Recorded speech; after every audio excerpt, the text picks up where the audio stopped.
నమస్కారం కృష్ణారావు గారు. నమస్కారం. ఐఆర్ టాక్స్కి పునఃస్వాగతం.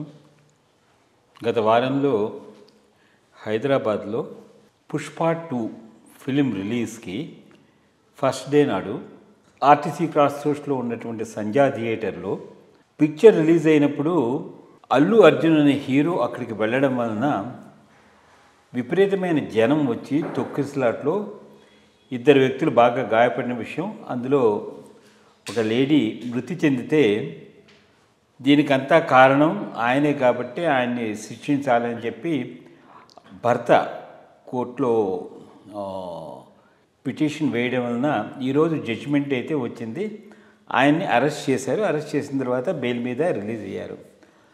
సాధారణంగా ఈ క్రేజ్ అనేది ఒకటి అంటే ఫ్యాన్ ఫాలో అప్ అనేది చాలా ఎక్కువగా ఉంది అక్కడ. మరి దీంట్లో రియల్గా హీరో అక్కడికి వెళ్ళడం వల్ల హీరో బాధ్యత ఉందా, లేకపోతే law and order police control చేయాలి కాబట్టి వాళ్ళ బాధ్యత ఉందా, లేకపోతే థియేటర్ యజమానుల బాధ్యత ఉందా? ఈ తర్వాత ఇట్లాంటి దాన్ని కొంచెం మరికట్టడానికి ఏదైనా ఇంకో ఆల్టర్నేటివ్ మార్గాలు ఏమైనా ఉన్నాయా అలాంటి దాని మీద?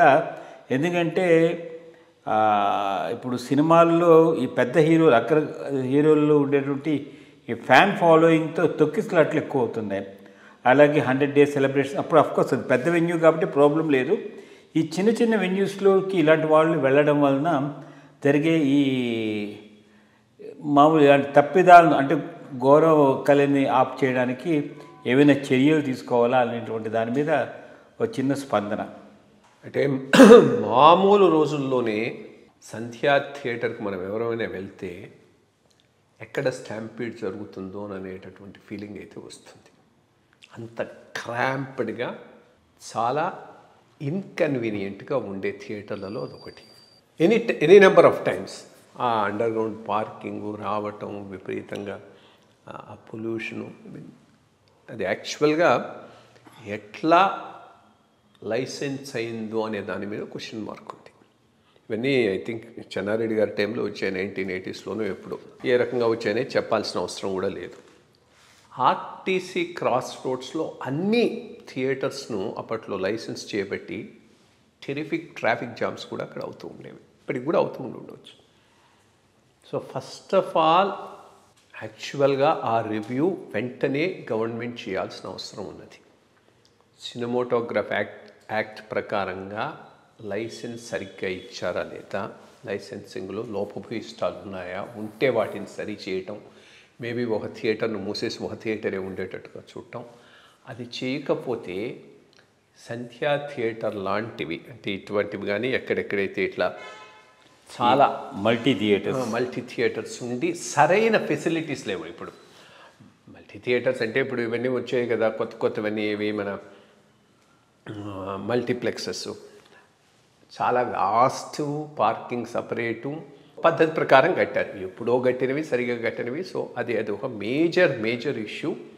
అట్లీస్ట్ ఇప్పటికైనా గవర్నమెంట్ వేకప్ అయ్యి ఇటువంటి వాటిని డీలైసెన్స్ చేసి ఆ నామ్స్ సరిగ్గా పాటిస్తున్నాయా లేదా అనేది చూడాల్సిన అవసరం ఉంటున్నది. ఫస్ట్ థింగ్ అది.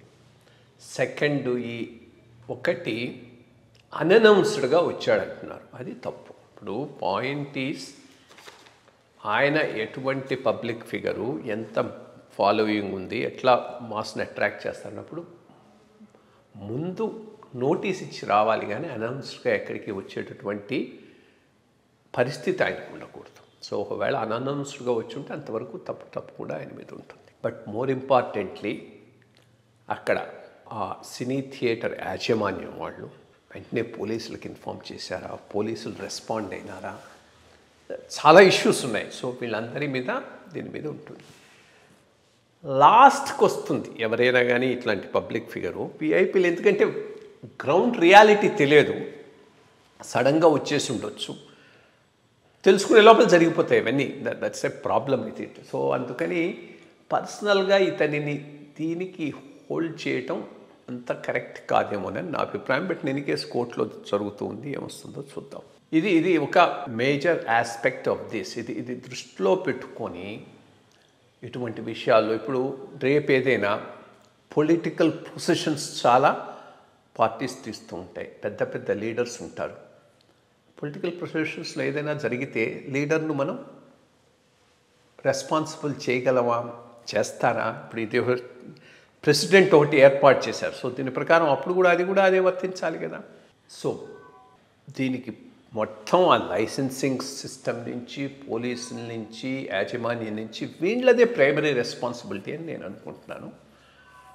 అది కట్టడి చేయాల్సిన అవసరం ఉంది. బట్ ఇది ఒకటి వేకప్ కాల్ లాగా అనుకొని ఇక ముందు ఈ public figures, especially mass hysteria create చేసే ఈ సినీ హీరోసు వీళ్ళు ఇటువంటి వాటిలో ముందే జాగ్రత్త పడాలి. ఎంత వెన్యూ ఉంది, ఎట్లా ఉంది, అది చూసుకున్న తర్వాతనే వాళ్ళు వచ్చేది రాంది కన్ఫర్మ్ చేసుకోవాల్సిన అవసరం ఉంది. ఎక్కడికంటే అక్కడికి తక్కున పోతే వీళ్ళకున్న క్రేజ్కు అనవసరంగా స్టాంపిడ్లు అయ్యేటటువంటి అవకాశాలు ఉన్నాయి. సో ఇదొక వాళ్ళకు కూడా వేకప్ కాల్. వాళ్ళు కూడా దీన్ని తీసుకొని from now onwards, and of course to administration and police also it's a wake up call. Unfortunate incident, but how far ఈయన హీరో కల్పబుల్ అనే దాని మీద క్వశ్చన్ మార్క్ నా దృష్టిలో. చూద్దాం ఫైనల్ వర్డిక్ట్ ఏమొస్తుందో అనేది. దాన్ని బట్టి భవిష్యత్తులో కూడాను మీరు చెప్పినట్టు వీళ్ళని కూడా కట్టడి చేస్తే ఒక విధంగా బాగుంటుందేమో అని అనిపిస్తోంది. సినిమా చూస్తారు కానీ ఆ హీరో గురించి వచ్చిన స్టాంపేడ్ అదంతాను మనం we cannot just say anything. అది ఎందుకంటే ఇలాంటి ఘటనలు మనం ఇదివరకు కూడా మనం చూసాము. ఏది ఈ కుంభమేళాలు లేకపోతే మనకి 12 ఏళ్ళకి వచ్చే ఇటువంటి వాటిలో జరిగి ప్రాణహాని అదంతా కూడా జరిగింది. సో వీటన్ని కొంచెం జాగ్రత్తగా చూసుకుని గవర్నమెంట్ సరైన దిద్దుబాటు చర్యలు తీసుకుంటే చాలా మంచిది. నమస్కారం.